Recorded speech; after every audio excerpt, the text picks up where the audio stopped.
ভাঙচি সেতু, ব্যাহত যান চলাচল, থমকে জনজীবন। সেতু বিপর্যয় বিপর্যস্ত সমগ্র বঙ্গ।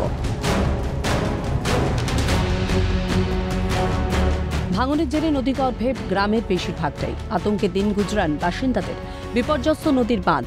মালদার রতুয়া 1 নম্বর ব্লকের শ্রীকান্ত টোলায় সেচ দপ্তরের আধিকারিকদের সঙ্গে সেই ভাঙন পরিস্থিতি পরিদর্শনে গিয়ে দুর্গতদের বিক্ষোভের সম্মুখীন স্থানীয় তৃণমূল বিধায়ক সমর মুখোপাধ্যায়। বিক্ষোভকারীদের গ্রেফতারির হুঁশিয়ারি বিধায়কের। চিফ ইঞ্জিনিয়ার এসছেন, এসডিও সাহেব এসছেন, মহানন্দা ইরিগেশন এসছে। তারা টেকনিক্যাল, তুমি টেকনিক্যাল অ্যাডভাইস দিতে পারো না। আন্ডারস্ট্যান্ড?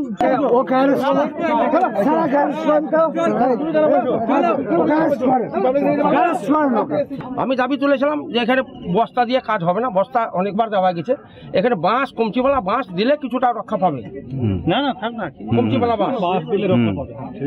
কিছুটা বাঁশ যদি দেওয়া যায়, 2-5 হাজার বাঁশ কমচিওয়ালা। এই কথা বলতে গিয়ে কি এমএলএ সাহেব রেগে গেলেন? এমএলএ সাহেব রেগে গেল। আমি চিফ ইঞ্জিনিয়ারকে বলছিলাম, এমএলএ সাহেব বলছে এই সরকার অ্যারেস্ট করো।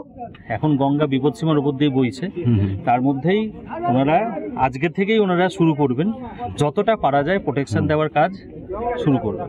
কি মানে কিসের কাজ শুরু হবে স্যার? সেটা তো ওনাদের ইঞ্জিনিয়ারিং পয়েন্ট অফ ভিউ, বালির বস্তা দিয়ে না, সেটা ইঞ্জিনিয়ারিং যেভাবে করা যায় সেইভাবে রক্ষা করার ব্যবস্থা করা হবে, যতটা পারা যায় রক্ষা করার ব্যবস্থা করা হবে। বাসিন্দাদের প্রতি বিধায়কের এই আচরণে ক্ষোভ প্রকাশ বিরোধী শিবিরের। শাসক দল নিজেদের পকেট ভরানো ছাড়া কোনো উন্নয়নের কাজ করে না, দাবি মালদহ উত্তরের বিজেপি সাংসদ খগেন মুর্মুর। এরা হচ্ছে নিজের পকেট বোঝাই করা ছাড়া কখনো কোনো উন্নয়নের কাজ করে না, শুকা মরশুমে কাজ করে না। গঙ্গা ভাঙন রোধ করতে গেলে তাদের শুকা মরশুমে কাজ করতে হবে, কেন্দ্রীয় সরকারের সহযোগিতা চাইতে হবে, রাজ্য সরকারকে চিঠি করতে হবে কেন্দ্রীয় সরকারকে, এটাও তারা করেন না। শুধু এখানে কিভাবে ডিজাস্টার ম্যানেজমেন্টের টাকা এটা তছনছ করতে হবে, লুটপাট করতে হবে, এটাই তৃণমূল কংগ্রেস জানে।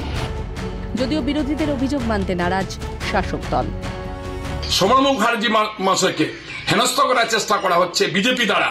আমি মনে করি সেটা সম্পূর্ণরূপে পরিকল্পিত ষড়যন্ত্র। উনি ওখানেই বসে আছেন, এই অবস্থায় দাঁড়িয়েও, এই বয়সে দাঁড়িয়েও নদীর ধারে বসে মানুষের সেবা করছেন, মানুষকে ত্রাণ দিচ্ছেন, মানুষকে বাঁচানোর জন্য কন্ট্রাক্টরদেরকে প্রেসারাইজ করে কাজ দ্রুতগতিতে করানোর চেষ্টা করছেন। গড়বেতা 1 নম্বর ব্লকের রাজবল্লভপুর গ্রামে দীর্ঘদিন ধরে অস্থায়ী বাঁশের সাঁকো দিয়ে যাতায়াত বাসিন্দাদের। শিলাবতী নদীর উপর নির্মিত এই সেতু প্রতি বছরই মেরামত করতে হয় বাসিন্দাদের। প্রশাসনের তরফে মেলে না কোনো সাহায্য। সম্প্রতি সাঁকো সারাইয়ের সময় জলের তোড়ে ভেঙে যায় সেতু। আহত হন 20 থেকে 30 জন। চরম দুর্ভোগে প্রায় 150টি পরিবার। প্রায় 50-60 জন হচ্ছে আমাদের কাজ করছিল। হঠাৎ হচ্ছে কাজ করার পরে যখন কাজ নির্মাণ কার্য শেষ হয়ে আসছে, সেই সময় হচ্ছে বাঁশের সাঁকোটি জলের তোড়ে ভেঙে পড়ে। প্রতি বছর এই যে আমরা বাঁশের সাঁকো নির্মাণ করছি, ভেঙে যাচ্ছে, এরকম ঘটনা ঘটে যাচ্ছে। এই ব্যাপারে যাতে আমাদের প্রশাসনিক তরফে তার দৃষ্টি পড়ে, সেটার কথা আমরা জানাচ্ছি। প্রশাসনের নজরদারির অভাবে কোথাও ভাঙছে সেতু, তো কোথাও আবার নড়বড়ে নদীর বাঁধ। ভাঙন আতঙ্কে তটস্থ গ্রাম।